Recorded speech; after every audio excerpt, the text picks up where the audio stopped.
జై శ్రీమన్నారాయణ. జగన్నాథుడు ఏకాదశి దేవిని పూరీ దేవాలయం వెనుక తలక్రిందులుగా ఎందుకు వేలాడదీశాడో మీకు తెలుసా?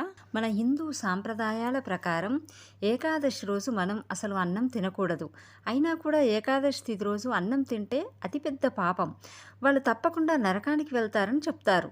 కానీ జగన్నాథుడి మందిరంలో జగన్నాథుడికి అన్నం ఎందుకు పెడుతున్నారంటే, అలాగే ఆలయానికి వచ్చిన భక్తులకు కూడా అన్నం ఎందుకు పెడుతున్నారంటే, పూరీలో ఇది ఒక సాంప్రదాయం. దీని వెనుక ఒక కథ ఉంది. ఒకసారి సరస్వతీదేవి బ్రహ్మతో, స్వామి, నేను జగన్నాథుణ్ణి చూశాను. ఆయన ఎంతో అందంగా ఉన్నారు. ఆయనను చూస్తుంటే తెలియకుండానే నా కళ్ళల్లో నీళ్లు వచ్చేశాయి. అలాగే అక్కడ ప్రసాదం కూడా ఎంతో అద్భుతంగా ఉంది.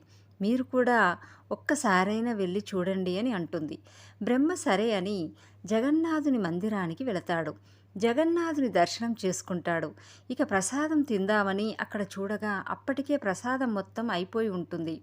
కానీ ఒక పూజారి అరిటాకు మీద అన్నం పెట్టి ఒక కుక్క కోసం అక్కడ పెట్టి ఉంటాడు.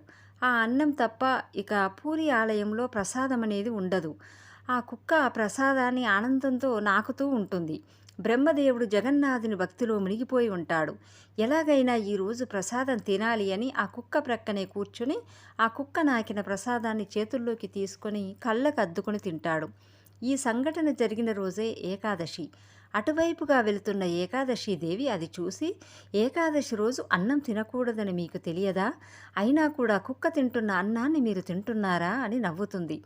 అయినా బ్రహ్మదేవుడి భక్తికి జగన్నాథుడు మెచ్చి అక్కడికి వచ్చి, ఇక నుంచి నా మహాప్రసాదం మీద ఏ వ్రతము, అలాగే ఏ ఏకాదశి నియమాలు ఉండవు అని అంటాడు. అలాగే ఏకాదశి దేవి బ్రహ్మదేవుడిని హేళన చేసినందుకు మందిరం వెనక భాగాన జగన్నాథుడు ఆమెను తలక్రిందులుగా వేలాడదీశాడు.